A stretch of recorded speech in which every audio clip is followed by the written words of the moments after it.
ADN Podcast. ADN Podcast. Voces con contenido.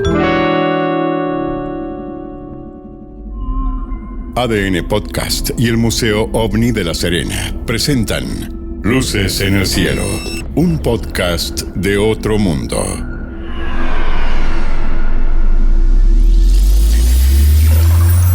Capítulo 2. Luces en la Patagonia. En Chile existen lugares, zonas calientes en cuanto a avistamiento de objetos voladores no identificados. Tenemos toda la zona norte del país, la región de Coquimbo, Antofagasta, Iquique. Pero si nos vamos hacia el sur, sin duda que la Patagonia, Punta Arenas, Puerto Natales, toda esa zona es considerada una zona de alta casuística de avistamiento de objetos voladores no identificados. Desde hace muchos años, la zona de la Patagonia chilena ha sido mencionada en diferentes textos muy antiguos relacionados con la aparición de luces misteriosas, luces que juegan, luces que están presentes en este lugar del territorio chileno.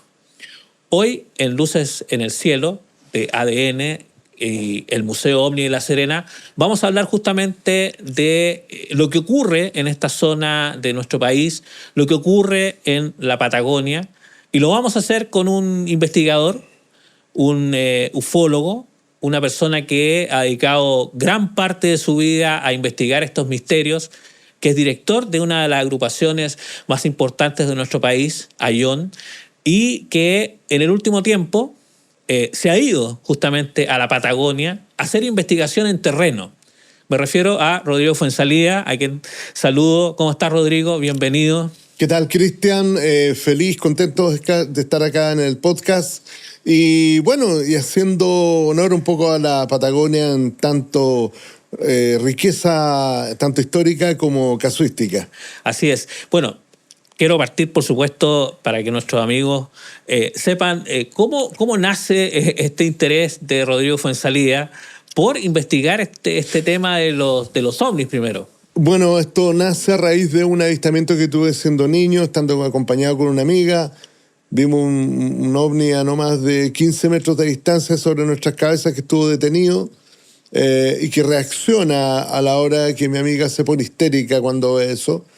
Se veía como una especie de objeto discoidal con un corte atrás oscuro. Se veía como una más recortada, o sea, una oscuridad que recortaba la noche. Y cuando arranca hacia el norte, me acuerdo el objeto, se mete como a la nada, así como que una parte de su estructura se metía algo y no podíamos ver dónde desaparecía. Entonces, como que ahí comprendí el concepto años después que se especula de viajeros de otras dimensiones, como que entró a otra realidad. Eso me sobrecogió bastante lo que vimos. Mi amiga estuvo muchos años con la experiencia reprimida, pero eso me quedó dando vuelta. Ojo que no cuando vi esa situación no lo califiqué de ovni, porque era algo que estaba viendo con una confirmación empírica, pero que no tenía forma como de digerirlo, y tampoco le di la categoría ovni. En el tiempo dije, capaz que estas sean estas cosas que se están reportando por ahí en algunos diarios, y de ahí partió la inquietud. Oye, y en este camino de investigación, me imagino que te has encontrado con experiencias aún más espectaculares que esa misma que tú viviste en esos años. Claro, es decir, investigando, yo diría que hemos tenido, hay una situación que me ocurrió el 17 de julio del año 97, mientras hacíamos un programa efectivamente en la extinta Radio Minería junto con el gran Martín Chávez y el astrónomo Carlos Ibáñez. Ahí en medio de la transmisión de ese programa tuvimos avistamientos ovnis. El programa lo hicimos desde el techo de la radio a la 1:30 de la mañana, y por 3 horas los ovnis estuvieron revoloteando prácticamente sobre los cielos de Santiago. Llegó mucha gente, auditores, por lo menos unas 30 personas estaban arriba del techo de la radio. Fue realmente una fiesta, una cosa impresionante por la cantidad la calidad de los objetos se comportaban siempre como tal, así como uno espera que se presente un ovni. Los movimientos, la forma, los colores, etc. Yo creo que es uno de los incidentes más contundentes que ha habido en Chile y más documentados, porque hay videos, testigos, duración y grados altos de anomalía. Claro, considerando que esto de la investigación ufológica, la pesquisa, generalmente estos casos no son tan masivos. O sea, generalmente una familia, quizás 2 personas, pero que aparezca un fenómeno como este y que sea visto por muchas personas no es tan habitual. No es tan habitual. Es transmitido en directo. Tenemos testigos del mismo sector de Locaña, donde da la idea de que se posaron esos objetos, desde una compañía de bomberos, taxistas que estaban yéndose a la zona. Se fue demasiado contundente y lo más interesante es que no hubo una reacción por parte de los sistemas de defensa aéreo. Aparentemente el radar desde Cerro Colorado se había echado a perder. Entonces aprovecharon, yo creo, los ovnis ahí para hacer de las suyas. Pero fue una de las experiencias notables. El primer capítulo de la serie OVNI lo dedicamos de manera central a ese episodio. Y siempre me ha quedado como la reflexión de la posibilidad de haber tenido una experiencia de ese tipo con mucha gente en medio de un programa radial. Da la idea que la radio siempre ha sido como un elemento importante dentro de todo esto. Gran parte de lo que hacíamos en radio era inspirado por haber partido con el gran Pato Varela, el cual tú también fuiste panelista, saludando la noche en Portales, y siempre como que la radio le ha dado un cierto, diría yo, sabor a estos temas. Hay una relación ahí, ¿no? Así es. Y ahora vámonos a lo que está pasando hoy, lo que estás investigando, en lo que estás dedicando gran parte de tu tiempo. Yo lo decía, zonas calientes existen en nuestro país. En la zona norte, en la zona central también, en la zona de la 7ª región. Pero hoy día la mirada de los ufólogos, la mirada del mundo, digamos, de este tema, está puesta en la Patagonia. En esta zona que hay entre Punta Arenas, Puerto Natales, donde han ocurrido sucesos increíbles. Cuéntanos un poco sobre ese trabajo que están haciendo ustedes. Bueno, esto ha sido posible gracias a un gran amigo que es un filántropo norteamericano, Charlie Clark, con el cual estamos realizando varios proyectos. Uno de los más importantes proyectos de conservación en el sector de Reñigüe. Soy parte de la Fundación Reñigüe, que estamos dedicados efectivamente a ver, en alguna medida, hacer mediciones de la cantidad de huiñas, pumas, huillines, etcétera, árboles también protegidos, en medio de lo que fue el fondo de Douglas Tompkins que compró justamente Charlie. Y a su vez estamos también concentrados, gran parte de los viajes que realiza Charlie a Chile, en investigar en terreno de 2018 en todo el sector de Torres del Paine. Nos hemos centrado en esa zona debido a la gran cantidad de información que ya teníamos de tipo histórico, debido también a la recurrencia de los reportes, a la calidad también de los testimonios y a la calidad de las observaciones. Entonces nosotros a partir del 2018 decidimos ir a la zona, levantar data en una primera área testimonial, y en una segunda instancia tratar de nosotros registrar el fenómeno llamado las luces malas en Patagonia, ¿no? Hemos tenido bastante suerte, bastante éxito, porque hemos podido registrar el fenómeno a distintas distancias, interaccionar con el fenómeno también y darnos cuenta que estos fenómenos son mucho más investigables de lo que uno pudiera pensar. Si uno le quita el hálito de misterio, de cosas medias así, que raya casi no en lo mitológico, vas a darte cuenta que es posible uno poder tomar evidencia, sobre todo a nivel audiovisual, haciendo distintos tipos de mediciones. La idea nuestra hoy día es ampliar el campo de registro. Hemos llevado cámaras, desde cámaras térmicas, cámaras infrarrojas, Y cámaras normales también. Si el máximo de forma de datar esto te puede dar la mayor cantidad de datos para que efectivamente los especialistas en esta área, que me entiendes son los físicos, puedan especular al respecto. Así que hemos tenido, como te digo, muy buenas experiencias en la zona, y creo que hay varias áreas específicas que las vamos a tomar también como centro de investigación, como punto de observación, donde el fenómeno de la luz mala es también muy recurrente. Yo me refiero al sector de Cerro Guío. Nosotros hemos estado, como te digo, frente a Torres del Paine, el sector de Tercera Barranca también. Toda esa zona hoy día nos estamos moviendo y vamos a cubrir otras áreas que no hemos cubierto. Sí, varias cosas de las que tú mencionas me llaman la atención. Hablas de interacción. Sí. Cuando te refieres a interacción, ¿qué exactamente es lo que pasa en estos avistamientos que ustedes han tenido?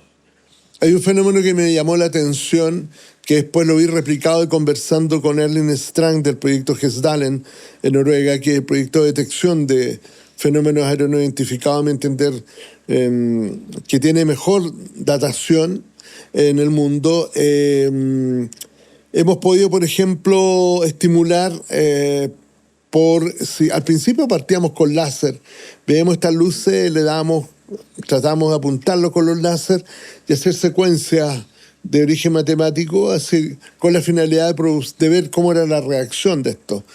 Después nos dimos cuenta que no éramos lo más sano que utilizar el láser, sino que utilizar luces más bien blancas, con menos capacidad, que su onda no sea tan invasiva y también finalmente destructiva. Con los láser me acuerdo que estos fenómenos a veces que captamos en el Paine, en una oportunidad, por ejemplo, estimulamos esto, y este fenómeno empezó como a latir, como que fuera algo vivo. Y en un instante suelta dos esferas que tiran dos fogonazos que iluminaron todo el Paine por fracciones de segundo. En otro momento también hemos hecho interacción con sistemas de luces en una cierta cantidad de pulsos, y los objetos van cambiando de color justo al minuto de ser estimulado. El objeto va cambiando de color, de intensidad y de forma. En una oportunidad inclusive teníamos una de estas esferas, yo calculo haber estado a unos 300 metros de distancia, y esta esfera empezó a cambiar a distintas bandas de color, de un color calipso, blanco, verde, intenso, rojo, y en un instante se abre y deja ver una estructura como una especie de tazón, igual que un tazón de color plomo, que también fue cambiando de color. Todo eso lo hemos podido registrar. El último reporte, o registro más bien, lo tenemos de octubre del año pasado, con infrarrojo, una esfera también alargada, un color naranjo, que está solamente en el espectro infrarrojo. Es decir, tú mirabas el paisaje, no veías nada, mirabas la cámara y lo tenías ahí enfrente, ya no más de 40, 50 metros. Eso es increíble, porque estás ahí. Entonces muchas veces nos ha pasado que yo he registrado el ambiente tal cual estarías con los ojos ahí normal, y el infrarrojo, y los tienes ahí al frente. Entonces, reflexionaba cuántas veces pueden estar pasando sobre nuestras cabezas y no nos estamos dando cuenta, simplemente porque están en un espectro no visible en los humanos. Mira. Pero hoy día las máquinas los detectan. Mira qué interesante. Te escuchaba y esto de la interacción y me iba hacia atrás y me acordaba del caso del año 64 de los artistas chilenos. Sí. Que ellos deciden con las luces de un camión, que un camionero que se encuentra con ellos. Recordemos que esto ocurre desde...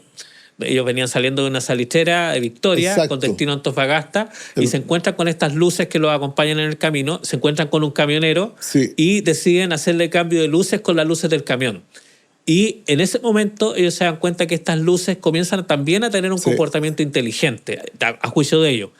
En este caso que tú mencionas, ¿tú crees que estas luces tienen un comportamiento inteligente realmente? Sí, creo que reaccionan, da la idea que saben que están siendo observadas. Hemos visto que de repente hay una interacción de aproximación, pero de repente ellas vuelven a hacer como su trabajo, entre comillas, lo que están haciendo. Da la idea que hacen vuelos como que estuvieran prospectando. Por ejemplo, el año pasado una cosa que me llamó la atención fue que, como te digo, se me acerca esa esfera. Yo estaba con una cámara infrarroja y este objeto alargado se transforma en una esfera. No era esfera al principio, era un objeto alargado. Se transforma en una esfera de un color rojo muy intenso, se retira del lugar y se transforma después en un objeto alargado de color completamente blanco. Y está muy lejos, yo calculo que está a unos 4 kilómetros, y en el aire, y de repente empieza a tirar pulsos de luz y aparece otro objeto que le responde arriba. Como la película Encuentro cercano. pu. Eso lo logré registrar. Me llamó mucho la atención. ¿Qué significará?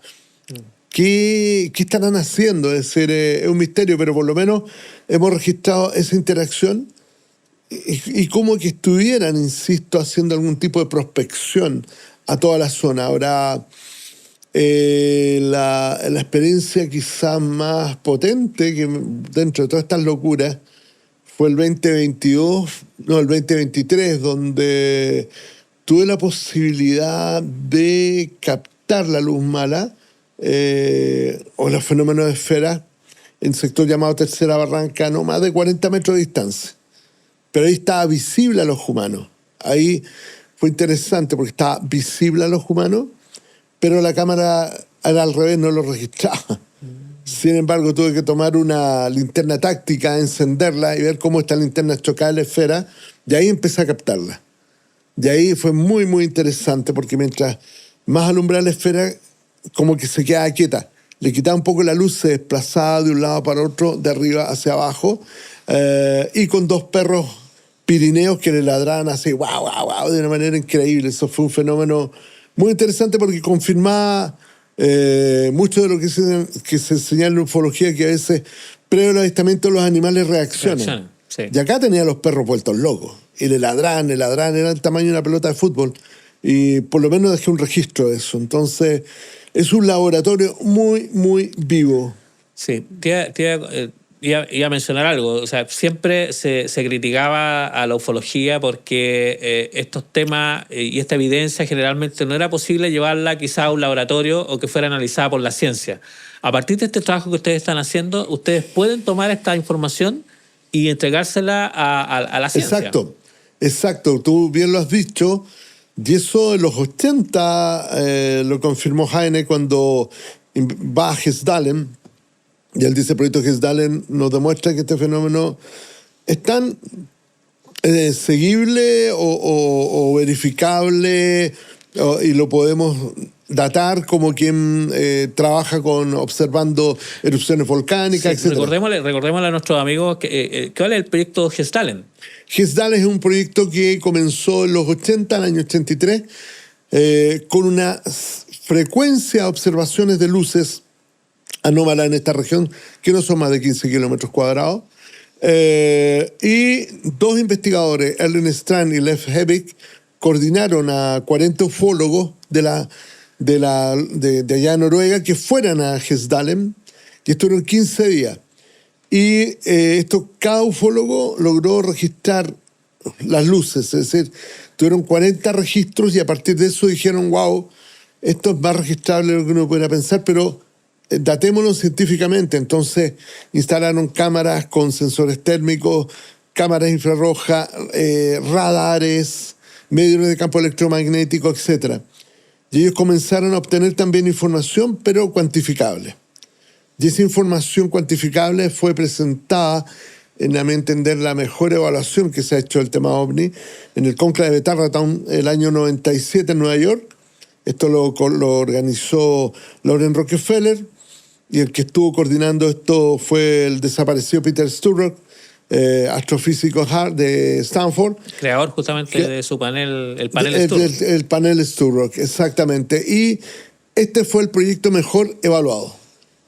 Los evaluadores eran 9 físicos de todo el mundo, sobre todo europeos, quienes constataron que el proyecto Hessdalen tenía todos los componentes del método científico y hacía fascinante ver que se pudiera obtener data de primera fuente.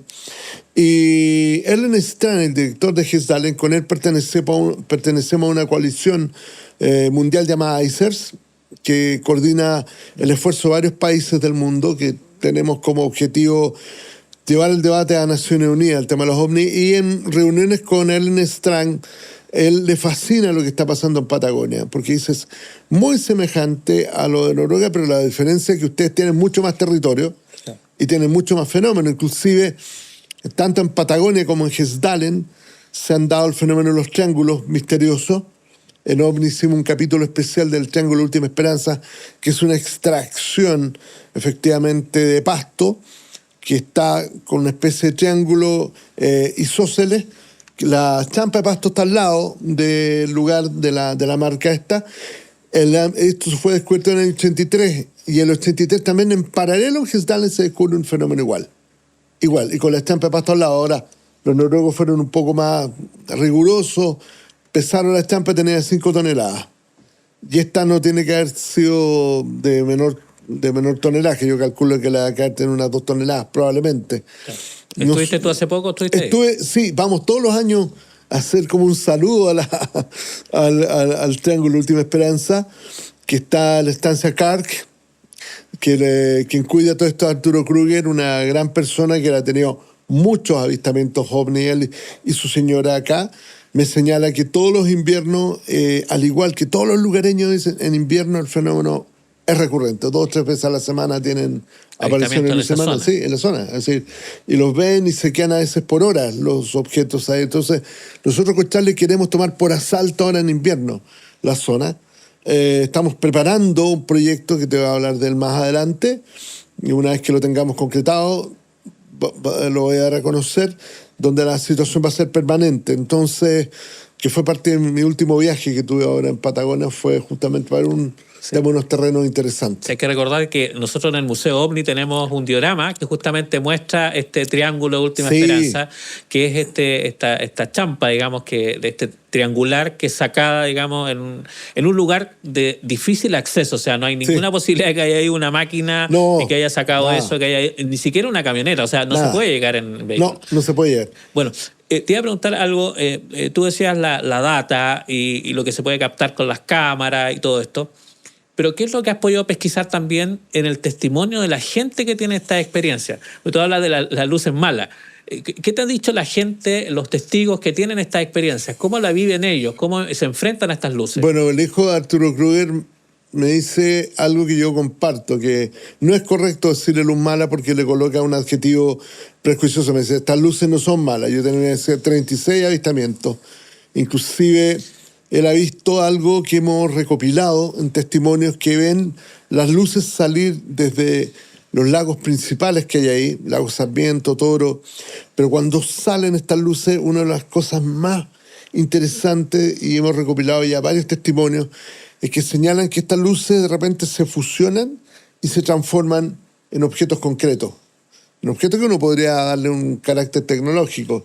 Es decir, se fusionan, transforman en objetos alargados, se fusionan objetos discoidales, y hay un par de casos donde los testigos dicen que estas luces emergen y se transforman en formas humanoides, tipos como luminosos. No recordemos que en la Patagonia también el 2022 fue videograbado en el sector de Río Pueblo por el lado argentino. Un periodista argentino grabó una figura luminosa humanoide caminando, que lo hallé realmente impresionante, el famoso video del Río Pueblo, y que confirma un poco esto, es decir, que estas formas como que toman, como que se moldean para presentarse ante nuestra realidad, quizás con qué objetivo, pero de distinta manera. Es como que este plasma es como una especie de intermediario entre una y otra realidad, ¿no? Los físicos ahí tienen harto que decir al respecto. Sí. Y hay que recordar que ahí tenemos el Estrecho de Magallanes, donde los navegantes, partiendo del Sarmiento de Gamboa, por ejemplo, ya mencionaba las apariciones, las bitácoras de estos navegantes que cruzaban el Estrecho de Magallanes, ya mencionaban esto. O sea, esto no es de ahora. No. Pedro Sarmiento de Gamboa, al año 1560, por ahí, tiene este tremendo avistamiento, este explorador español, del cual en Punta Arenas tiene monumentos, calles, pero él, interesante, su bitácora, como tú bien dijiste, señala un tremendo avistamiento de un objeto que lo ve como una especie de escudo de color anaranjado rojizo, que se coloca sobre la embarcación, después sobre una montaña hasta desaparecer. Pero lo interesante de ver el dibujo es como un reporte de encuesta OVNI moderna, ¿eh? Porque está el reporte y el tipo dibuja lo que... Y eso, como tú bien dices, ha sido ya recontra observado en este último tiempo. En la misma zona, el Estrecho Magallanes, gran parte de los ovnis que se ven en el sector de Bahía de San Gregorio, etcétera, se pierden en el Estrecho Magallanes. Personalmente nos tocó ver junto con Camilo Valdivieso, justamente el 2018, en el mes de mayo, un objeto a no mucha distancia, calculo unos 60, 70 metros. Nos llamó la atención porque veníamos justamente con Camilo de hacer varias prospecciones, invitados justamente por Charlie cuando comenzamos esto, y vamos camino al aeropuerto Carlos Ibáñez del Campo. Y en un punto determinado, yo veía una luz que venía en sentido contrario, a ras de piso, media alargada, que yo pensé que era un camionero, pero en un instante curva, efectivamente, la ruta se curva, vamos dando vueltas y la luz todavía está en la misma posición. Y ahí salta este objeto y era como una especie de bus, como ver un bus así lateral, lleno de luces acá, luces interiores, y da un salto y se pierde justo el salto al Estrecho Magallanes. Mira. Se metió al estrecho. Y Camilo quedó así con las medias pepas. Dije, ¿lo viste? Me dijo, sí, lo vi. Pero ahí también quedamos como en banda. Es decir, pues fue tan concreto, tan contundente que decís que miércoles, es decir, ¿por qué no lo registramos? Bueno, ahora claro, hay que andar llevando con la cámara cuando viaja a Patagonia, que se arriba de la cabeza todo el día. claro. Bueno, y estos temas que hoy día están de moda, esto de los OSNIs, objetos submarinos, Sí. objetos que se meten en el agua y Sí. salen del agua, Sí. en los relatos de muchos de estos navegantes aparecen. Y lo de Pedro Sarmiento de Gamboa, por ejemplo, claro, si ese relato uno lo escuchara hoy día de un navegante, uno podría decir, no, está contaminado por todo Claro. esto del cine, quizás. Exacto. Pero en 1500 algo no existía No. esto de la ufología, No. no existían los programas de televisión, no existía OVNI ni nada No. de eso. Entonces, claro, son personajes que están sin contaminación. Exactamente. Y que relatan casos que uno ve en la actualidad tal cual. Exactamente, situaciones que les acontecieron, así de una. Entonces, cuando uno ve esa instancia, creo que es como súper, súper importante entender que esa repetición en el tiempo le da una solidez, una contundencia interna. Ahora, desde el punto de vista filosófico, cuando uno tiene que responder a la cantidad de información que se tiene. Y la data nos dice que ya es un fenómeno que no es reductible a lo que nosotros quisiéramos, porque el tema del método científico finalmente es un poco ideología también. Es una herramienta necesaria y lo único que tenemos para aplicar. Pero las condiciones de observaciones del método tú tienes que también transportarlas a las condiciones como ese fenómeno se manifiesta. Es decir, si es que no podemos llevarlo al laboratorio no significa que no exista. Que no existe, claro. Pero sí tenemos elementos de tipo tecnológico que te permiten entregar información, obtener información de eso, ¿no? Como sobre todo los sensores térmicos que nos permiten obtener datos a nivel de temperatura y con eso se pueden especular muchas cosas. Es un poco lo que es la astronomía. Muchos astrónomos no viajan allá a Urano, no han viajado fuera del sistema solar o de la Vía Láctea para obtener data, sino que utilizan sensores, utilizan todo tipo, los radiotelescopios, etcétera, haciendo análisis de espectro, uno puede obtener datos. Inferir, claro. Y es lo mismo que se hace hoy día. Y la idea nuestra es acumular el máximo de información, cosa que los especialistas en esas áreas puedan también, insisto, especular. Porque como investigadores tenemos que conocer nuestros límites. Yo fui formado en ciencias sociales, no en física. Yo estaría a carrilearme si empiezo a hablar de eso. Si yo cumplo por lo menos con estar en terreno, discriminar el dato y obtener información de primera fuente, y eso se canaliza después. Oye, nos quedan poquitos minutos, pero no quiero dejar pasar la posibilidad de que menciones y que nos dé a conocer tu opinión con respecto a un caso que ocurre ahí, que es un caso extraordinario, el caso Maldonado. No, espectacular. También ocurre en esa misma zona. Cuéntanos un poquito brevemente. Juan Maldonado es una persona que tiene un encuentro cercano el año 77 con un ovni y testigos directamente, entre ellos un compañero de él de faena y el dueño de la estancia donde trabajaba. Hoy quedó evidencia física del caso, pero posteriormente lo interesante es que esto fue, bueno, entre paréntesis, investigado por el gran Eugenio Bamonde, es el hecho que Juan Maldonado queda con capacidades psíquicas realmente extraordinarias y que fueron medidas. Él tiene 2 encuentros posterior y por cada encuentro le iba entregando mayor información y gran parte de estos encuentros fueron también testimoniados por gente que ya sea observó ver desaparecer a Juan Maldonado frente a su observación o que vieron estas proezas psíquicas como el hecho de meter la mano en olla llena de aceite hirviendo y sin quemarse, tener capacidad de... Él te pasaba un libro, por ejemplo, se abre el libro donde sea, ¡pum!, y él te iba dictando, efectivamente, te iba leyendo lo que tú estabas leyendo en ese minuto, en voz alta. Tenía también, dicen haberlo visto levitar, etc. Pero él siempre vivió dentro de ese misterio y es un caso realmente extraordinario. Así es, y además que quedó documentado porque le hicieron varias hipnosis regresiva. Hipnosis regresiva, etc. Hay un trabajo muy interesante que llevó adelante el gran Eugenio Bamonde y es como poner una película, Juan Maldonado. Oye, Rodrigo Fuenzalía, te quiero agradecer, por supuesto, por habernos acompañado en este podcast aquí en ADN y con el Museo OVNI de La Serena.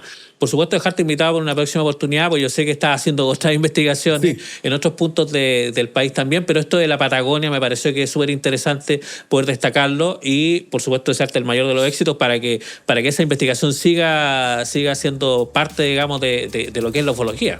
Exactamente, no, te doy las gracias, Cristian, por la invitación, dejarles ahí el visito pasado, ¿no?